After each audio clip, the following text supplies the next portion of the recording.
Pikachu hoodie, Shinjuku H&M, dungarees with heart-shaped butt pockets, vintage store Kyoto, bra, probably from Matland, I don't fucking remember. This is Lay of the Land, my gardening vlog, a general catch-up time. You take you through what I've been up to and what the next stage is.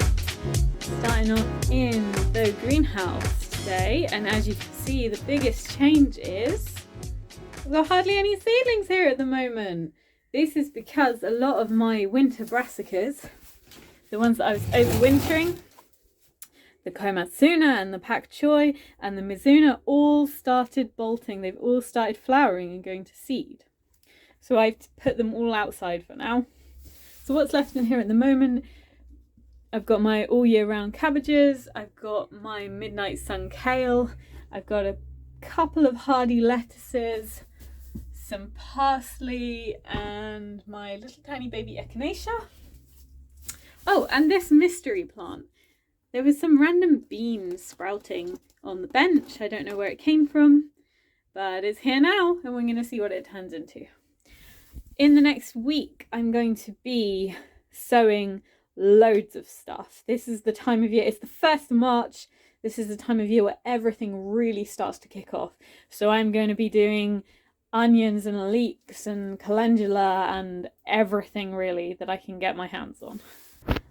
Out in the pots outside the greenhouse, the lovely pansies are still giving us a beautiful hit of colour, and my bulbs are coming up. Some of them survived being dug and chewed by squirrels. Over here we've got the baby tree nursery. All of these are trees that I rescued from elsewhere in the garden. They were in places they should not be, so I dug them up and potted them, and hopefully they're going to find new homes this year. These are the brassicas I was talking about that have all bolted and started flowering. So I'm not entirely sure what to do with them. I think I might just plant them around the chicken area and then they can just go to seed and self-seed in the chicken zone. Because I think they're a bit past saving at this point. So that was a lesson there. I guess I should have planted the pak choi out rather than keeping them in the greenhouse in pots. Here in the border, up by the deck, by the back of the house, not much has changed. Although our spring bulbs are starting to come up. So we've got some narcissi here. I can see some more bulbs coming through over there. So that's quite exciting. There's one down to the right of that hebe as well. The poor strawberry isn't looking so good in my strawberry tower, but I'm confident it'll make a recovery. Don't know why that's a bit unhappy. And one big change is we have the plum tree here. I was planting out my fruit trees the other day and the plum ended up in this corner. So that's going to spread out, give us some beautiful plum blossoms and help fill in the gap in the fence there. One big change has been the raised beds. My mum ordered some more raised beds of the same kind from this guy off Facebook Marketplace. So these front two now are double layered. They weren't before, they were single layered. The broad beams are gone because they were just so damaged by the snows that we had. They kept being snapped off. And I've now got two there. So I have a video coming up where I show you what I did to lay them down. I'm keeping the garlic under the mesh for now because I'm still a bit worried about it coming under attack by squirrels, and I'm going to sow some stuff in between that. Here in this one I've got my Red Baron Mizuna, which has also kind of been bolting a bit. So yesterday we were plucking off the flowering tips, so hopefully it won't continue to bolt. And then here I've got my hardy winter lettuce mix. So soon we're going to be harvesting our own salad. And then here in this one, this is where my parsnips have gone. So you can see we've got that really good depth. This is a good maybe 40 centimeters deep, and the actual soil is at least 25 to 30 centimeters. So it'll be easy for the parsnips to grow in this beautiful compost mix. Over in this one at the moment, I've just got some rocket on the right here, some little clumps of rocket. They also started bolting. Basically everything that was overwintered started bolting, so I'm not sure if it's actually worth overwintering things or not. How has it worked as an experiment? It's all a bit uncertain. The hay bales are finally getting planted into. So far I've got a couple of our cauliflowers in there, and then this end bale here is the only one of the back bales I've done, and that's got Cavolo Nero kale in it. So hopefully in a month or so we're going to have our own kale on the table. New compost bins are filling up beautifully. We're already on the third one. So the first one's already dark. Oh, there's some things growing in there. Middle one's getting there. And we've just started filling up the end one with garden and food waste.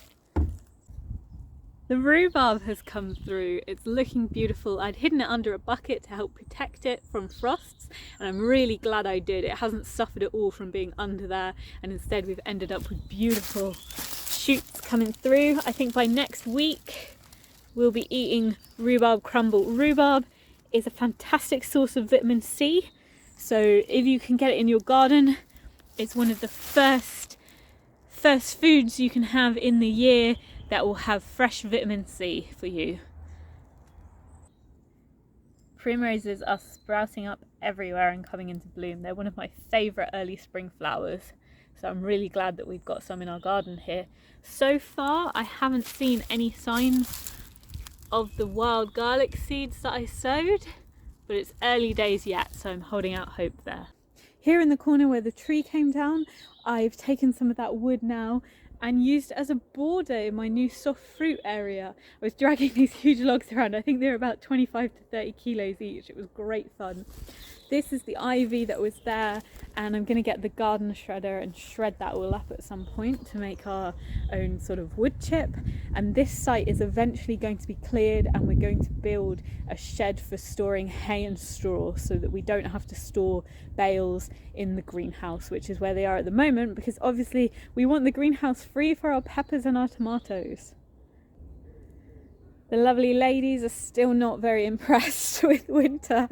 They're a bit desperate for greens. I have been letting them have some free range time, fully free range time, but with my new plantings over here, they are back in the electric fence because I can't risk them digging off everything and destroying it. What I've been doing is going out into the neighbourhood where there's some council land with long weeds and long grass, and foraging that for them, bringing it back. So sometimes they're getting bags and bags of weeds to eat. So they're not deprived, I promise. They're really happy, they're really healthy. I had 4 eggs the other day, which very surprised me.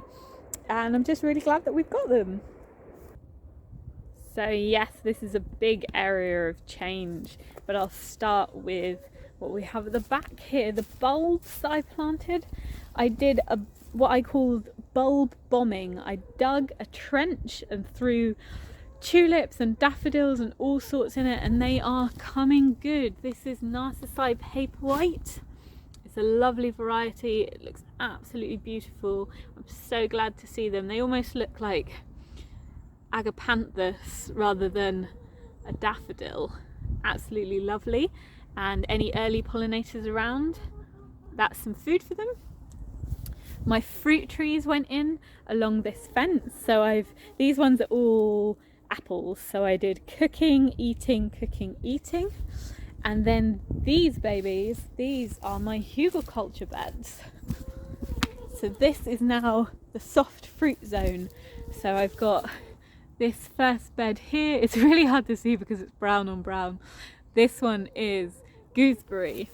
Then I've got summer fruiting raspberries, autumn fruiting raspberries, and black currants. So the next stage here is I'm going to do asparagus in that zone there, and then in between I will prepare for planting things that take a while to get going, so annual vegetables that take a while. So I'll probably have sweet corn out here, I might do some tomatoes out here, I'm thinking, you know, I'm looking at this fence, it's beautiful and sunny, why not put a bar across the top and sticks coming down, and then I can grow beans all up that fence. It's very exciting. I'll just show you this crocus down here. It's so beautiful.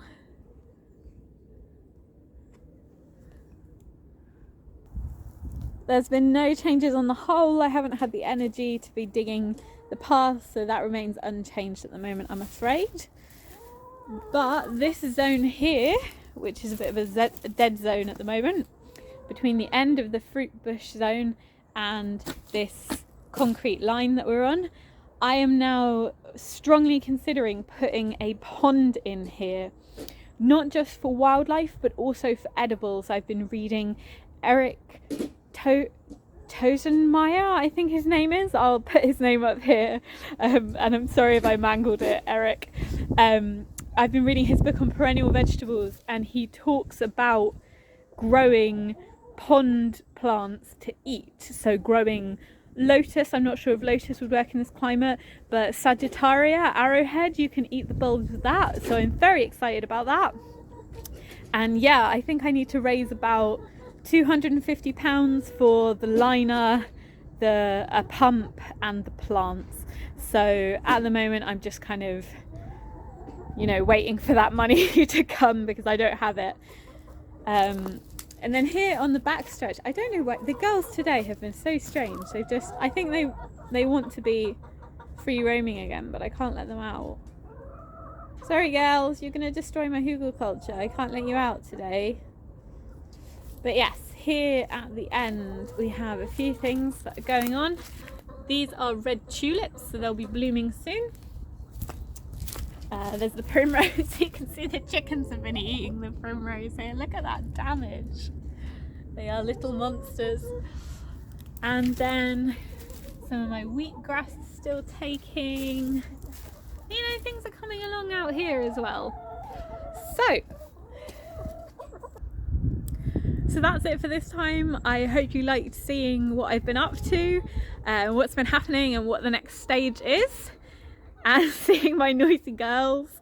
We will see you next time. I'm hoping to put out these lay of the land vlogs about once a fortnight, maybe a bit more often as things take off in spring and summer. But I'll see you then. Keep watching. I hope you enjoy my tutorials, and I'll see you again. Bye.